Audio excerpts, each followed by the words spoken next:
Okay, you're just going to have to trust me on this. I'm shining this down here. I'm looking right down here and it says 15A. 15A. And I also, I didn't pull that one off. I pulled this one off over here. Okay, and that says 15A. Isn't that something? I mean, I would never really do that in a kitchen. These are on 20 amp circuit breakers. You saw that in the sub panel. They have 15 amp GFI outlets, and they also have 20 amp GFI outlets. There's a reason why.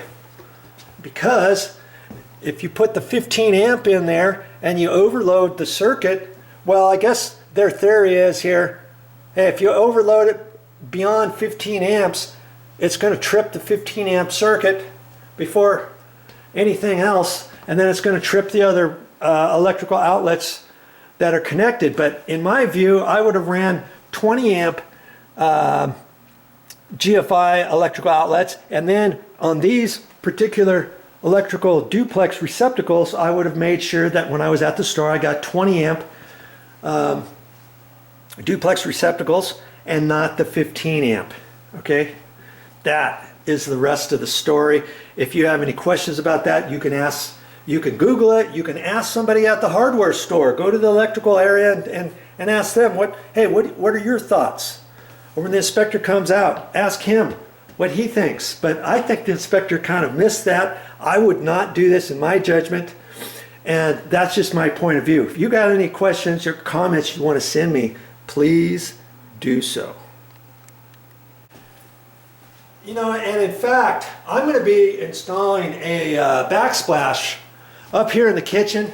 And before I do that, next time I'm at the hardware store, I'm going to ask somebody there at the electrical department what they would do, what they would recommend in a kitchen area like this. And I'm thinking I'm highly likely going to hear him say, since you have a 20 amp circuit breaker and all of your wires in the kitchen are 12 gauge wires, go ahead and change out these 15 amp GFIs to 20 amp GFIs, and then take your duplex electrical receptacles that are attached to those GFIs, which are those two and this one over here, to go ahead and replace those with 20 amp duplex outlets. And I could do all that when I get ready to do the backsplash, because once I get ready to do the backsplash, because all the electrical is there, what I'm going to have to do is either I'm going to have to disconnect.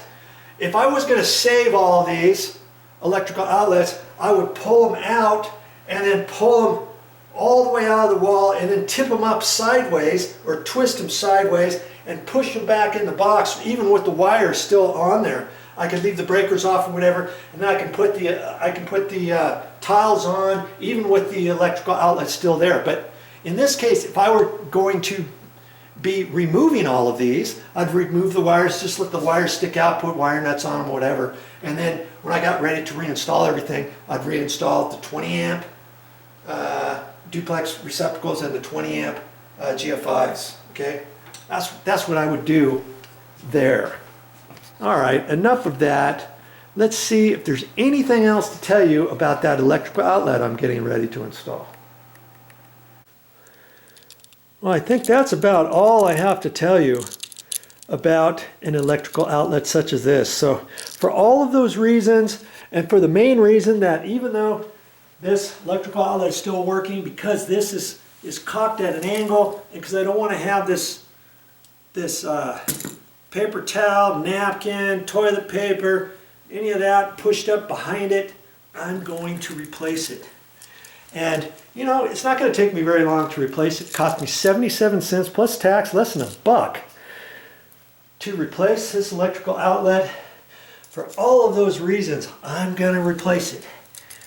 And next time you go around, you're going to start looking around on your plugs, on your outlets at home. Okay, are any of them broken? Are any of the ground areas broken? If this little thing is snapped off, yeah, code says you're supposed to replace it. If this is cracked or something else, or your face is loose, anything like that, or one piece is all missing, you'll know, hey, you'll know, trust me, if you've got anything going on, it's way better. This is an insurance policy to replace this rather than to wait to have a fire or have somebody plug in a heater to it or a vacuum cleaner extension cord to it and then pull it out at an angle or something and have it spark or have it catch on fire as you're vacuuming somewhere, or in the middle of the night something happens because it was broken and somebody tried to poke something in there, or the little ground plug to your extension cord is wedged down in there and now you can only plug in